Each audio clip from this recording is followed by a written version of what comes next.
Թեման շարունակենք նաև տաղավարում, հարամ իհարկե պետք է փաստենք, որ գործադիրի այս առաջարկած գաղափարը լավն է, բայց երևի թե միշտ չէ, որ լավ գաղափարները նաև լավ կիրառվում են։ Այո, ես այս դեպքում էլ մտածում եմ, որ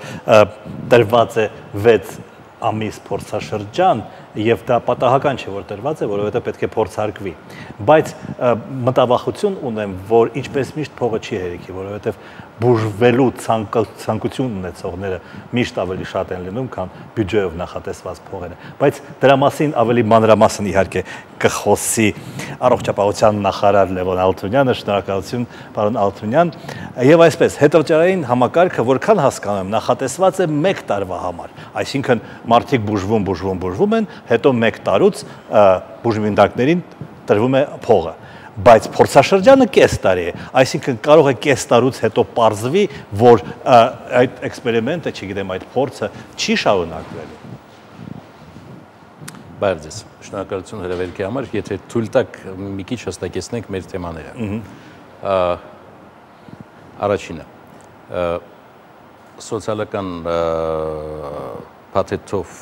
շահառուների ապահովագրությունը դա 1 տարվա ծրագիր է, որի համար նախատեսված է 1 տարվա ապահովագրական պարգև եւ 1 տարվա ապահովագրական գումար եւ 1 տարվա ապահովագրության ժամկետ։ Կես տարվա մասին խոսքը չի գնում, կես տարին ես մի քիչ ավելի ուշ կասեմ ինչ ժամկետ է։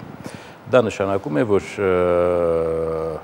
80-ից 100,000 մեր Հայաստանի բնակչության հիվանդացության ռիսկերը հաշվարկված են 1 տարի ժամկետով եւ համապատասխան գումար գանձված է պետությունից որպես ապահովագրական պարգև։ Դա նշանակում է, որ 1 տարվա ընթացքում գոյացած բոլոր հիվանդությունները կբուժվեն Հայաստանում հավատարմագրված բուժհաստատություններում եւ վճարումը կկատարվի on-line այն պահին, երբ որ բուժհաստատությունը ներկայացնի հաշիվը ապահովագրական ընկերությանը, ոչ թե 1 տարի հետո։ Կոպիտ ասած, պացիենտը դիմեց հիվանդանոցը ախտորոշեց, հայտնեց ապահովագրական ընկերությանը, ապահովագրական ընկերությունը վավերացրեց, ընդ որում պացիենտը ոչ մի կապ չունի այդ գործընթացի հետ, նա ուղղակի բուժվում է եւ բուժումից միանգամից հետո հաշիվը ներկայացվում է ապահովագրական հաստատություն եւ վճարումը կատարվում է մինչեւ հաջորդ ամսի 5 կամ 10 հստակ հիմա չեմ հիշում։ Կես տարին ինչն էր։ Կես տարին դա այն ժամկետն է, որը որ ընտրված է մշտադիտարկման նպատակով այն նպատակով, որ մենք հայտնաբերենք այն թաքնված ռիսկերը, որ կարող է տեղի ունենան այս պրոյեկտի իրականացման ժամանակ, եւ եթե այդ ռիսկերը շտկվելիք լինեն, մենք ուժի մեջ դնենք մյուս պրոյեկտը 610,000 սոցիալապես անապահով խավի ապահովագրությունը։ Այսինքն այդ առաջին պրոյեկտը բոլոր դեպքերում գործելու է։ Առաջին պրոյեկտը բոլոր դեպքերում գործելու է 1 տարի ժամկետով, մինչև մյուս վերականգնմանը նա ընդ որում մեխանիկորեն շարունակվելու է, եթե այլ բան չի նախատեսվի կառավարության կողմից։ Ինչ վերաբերում է 612,000 սոցիալապես անապահով խավի ներկայացուցիչներին, նրանք կապահովագրվեն 2018 թվականի ապրիլի 1-ից, եթե հոկտեմբերի 1-ից մինչև ապրիլի 1 գործող 80,000 անձնավորության ապահովագրությունը գործի անխափան։ Այս պրոցեսին պարոն Ալթունյան ներգրավում են ապահովագրական ընկերությունները։ Մարդիկ իրենք են ընտրելու, որ ընկերությանն են վստահելու, ում օգնությունից են օգտվելու։ Ապահովագրական ընկերության ընտրությունը, ազատ ընտրությունը նախատեսվում է կամավոր ապահովագրության դեպքերում, ինչ վերաբերվում է պարտադիր ապահովագրության, որի հետ որ մենք գործ ունենք տվյալ դեպքում,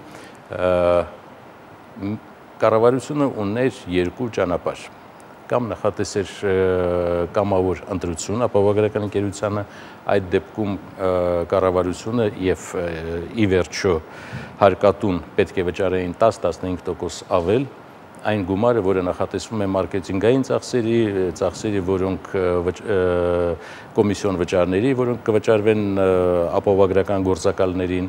եւ այլ պրոմոութենի նախատեսված ծախսերի։ Տվյալ դեպքում, որպեսզի տնտեսենք այդ ծախսերը, մենք գնացինք մի այլ ճանապարհով, մենք կցագրեցինք բնակչությունը ապահովագրական ընկերություններին քանակով, կցագրումը կատարվի համակարգչի կողմից, համակարգչային ծրագրի կողմից, պատահական ընտրության հիմունքների վրա, ընդ որում նկատի ունենալով միջին ռիսկայնության չափանիշը։ Այսինքն ցանկացած ապահովագրական ընկերությանը կգնան հավասար քանակի նույն հասակի, նույն սեռի, նույն մասնագիտության բնակչության քանակներ։ Շուկայական հարաբերություններին փոքր-ինչ հակասող մոտեցում է, որովհետև կա ապահովագրական ավելի լավ ընկերություն, կա ավելի վատ ընկերություն, բայց բոլորին հավասար է տրվելու, հա։ Եթե թույլտակ չեմ համաձայնվի ձեր հետ, շուկայական հարաբերություններին չի հակասում, որտեվ պարտադիր ապահովագրության տեսակները չեն նախատեսում շուկայական հարաբերություններ։ Այստեղ մենք ունենք պարտադրանք ապահովագրվել, այստեղ մենք ունենք պարտադրանք, երբ որ գործատուն ապահովագրում է իր աշխատողներին եւ պետությունը ապահովագրում է այն աշխատողներին, որոնց վճարում է աշխատավարձ։ Տվյալ դեպքում պետությունը ընտրում է ապահովագրական ընկերություն եւ կցագրում է աշխատակիցներին այդ ապահովագրական ընկերություններին։ Այդ համակարգը, այն համակարգը, որը առաջարկվում է, ունի եւս մի առավելություն իմ կարծիքով, որ չի լինի սուբյեկտիվիզմ, այսինքն ես հիվանդանոցի տերն եմ կամ չգիտեմ տնօրենն եմ, դուք ինձ հետ լավ եք, տալիս եք պետպատվերը ինձ կամ նրա հետ վատ եք, տալիս եք նրան։ Հիմա ինչպես են այդ հիվանդանոցները ընտրվելու։ Բոլոր այն հիվանդանոցները, որոնք որ ունեն պետպատվերով կատարելու արտոնագիր, լիցենզիա, այսպես ասած, նրանք ներգրավված են այս ծրագրի մեջ եւ ընտրությունը կատարում է հաճախորդը։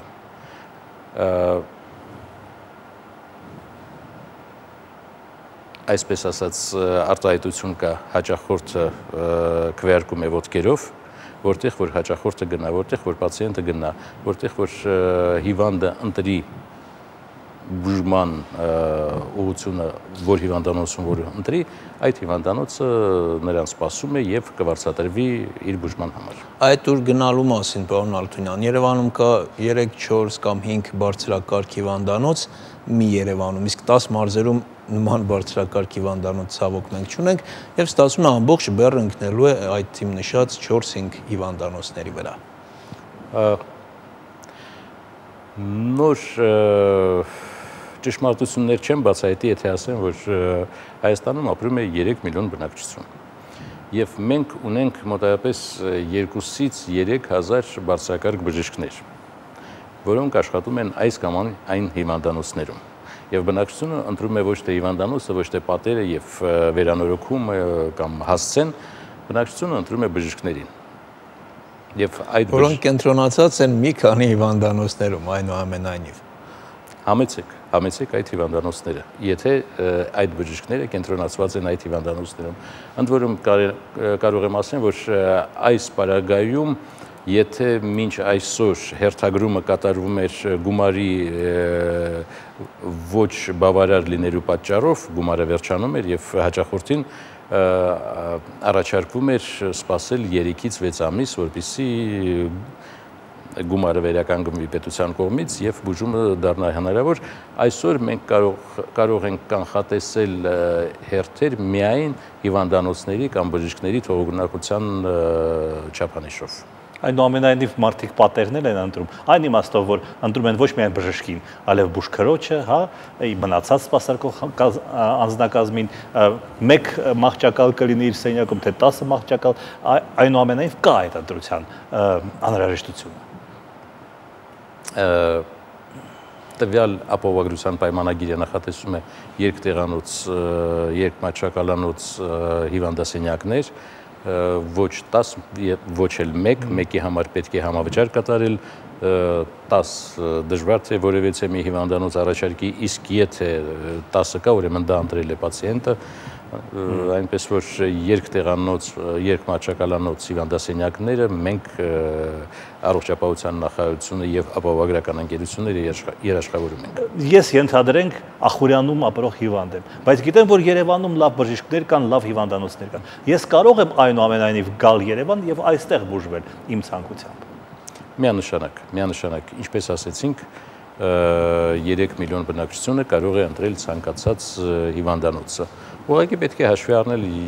երևի թե Ախուրյանի բնակիչը Երևան գալուց լրացուցիչ ծախսեր է ունենալու։ Դա ճանապարհի ծախսերն է, Երևանում բարեկամների մնալու ծախսերն է, այլ ծախսեր է, որոնք որ կապված են այլ քաղաքում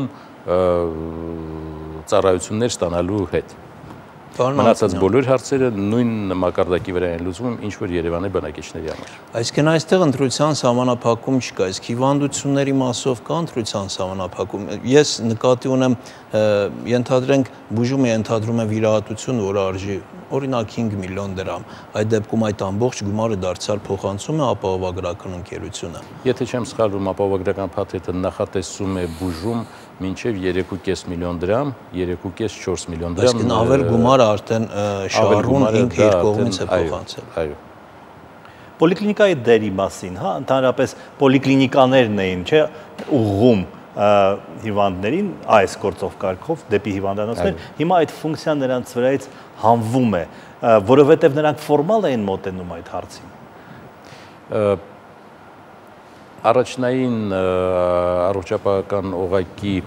բարեփոխումները մեզ մոտ նախատեսված են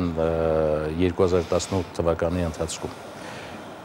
Չեմ ասի, որ նրանք ֆորմալ էին մոտենում կամ մոտենում էին այլ կերպ։ Ուղղակի կարող եմ ասել, որ անկախ նրանից ինչպես էին նրանք մոտենում, այսօր հաճախորդը պետք չի ունենա դիմել պոլիկլինիկա, որպեսզի այցելի հիվանդանոց։ Դրա հետ մեկտեղ ես չեմ կարող ասել, որ պոլիկլինիկաները այդ դեպքում զրկվում են ինչ-որ գումարներից, ինչպես որ կցագրումը նախատեսված էր, իսկ կցագրումը նախատեսված էր հաշվարկով մոտավորապես 6000 դրամ ամեն մի կցագրված է համար պոլիկլինիկաներին, այնպես էլ շարունակվելու է մինչև որ բարեփոխումների վերջնականացնելը եւ ուժի մեջ մտնելը։ Մարդիկ կշարունակեն ծառայություններ ստանալ պոլիկլինիկայի, ինչպես որ ստանում են։ Միանշանակ ես կասեմ ավելին, մենք կվերահսկենք պոլիկլինիկաների աշխատանքը այն առումով, որ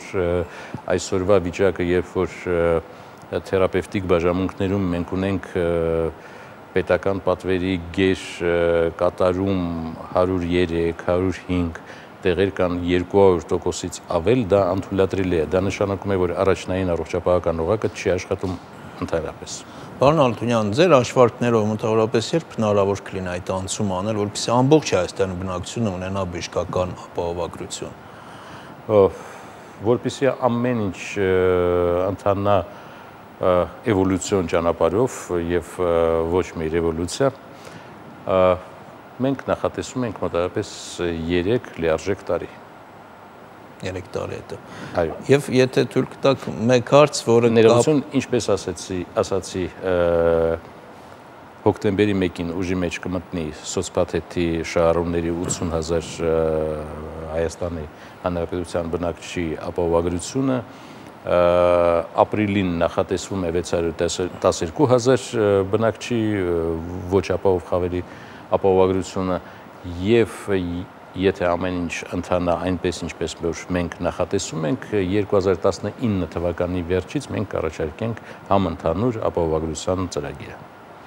Այսինքն դա նման կլինի, մարդիկ գիտեն թե ինչ է ապպան, հա, մեքենայի ապահովագրության, դա նման կլինի ապպային, թե ինչ որ ուրիշ ձևի կլինի, որովհետև մեքենա ունեն ոչ բոլորը, իսկ առողջությունը պետք է բոլորին։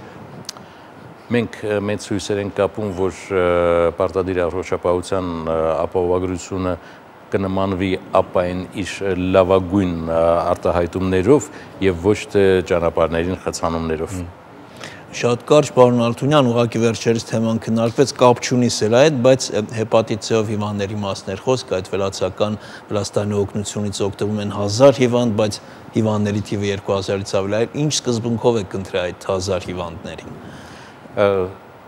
հիմնական պայմանը, որ առողջապահության նախարարության պայմանը, որպեսզի ընտրությունը լինի թափանցիկ, հասկանալի եւ սոցիալապես անապահովներին, թե չգիտեմ, ինչ-որ ծանր ավելի հիվանդներին, որոնք ավելի առաջի հերթին ծրագրի մեջ ներգրավվեցին հասակով ընտրանիները, այսինքն երիտասարդից մեծահասակ։ Մենք ընդգրկեցինք ծրագրի մեջ մինչև 65-67 տարեկան բնակչությանը։ Մյուս չափանիշը, որը մենք ընտրել էինք, դա դիագնոզի ոչ ծանրաբեռված լինելն է, այսինքն վիճ ինֆեկցիա կամ այլ հարակից հիվանդություններ։ Երրորդ չափանիշը դա հիվանդության բուժվելիությունն է, որտեղ մենք ունենք ստադիաներ, որոնք ինչ դեղել ներարկես արդյունք չես ստանա, եւ այդ չափանիշներով ընտրվածները դա ընդհանրապես այսպիսի թափանցիկ եւ հասկանալի ընտրություն աննախադեպ է Հայաստանի Հանրապետության համար։ Շնորհակալություն։ Շնորհակալություն ձեզ։ Մենք զրուցում էինք առողջապահության նախարար Լևոն Ալթունյանի հետ, թողարկումը կշարունակի Արտակը։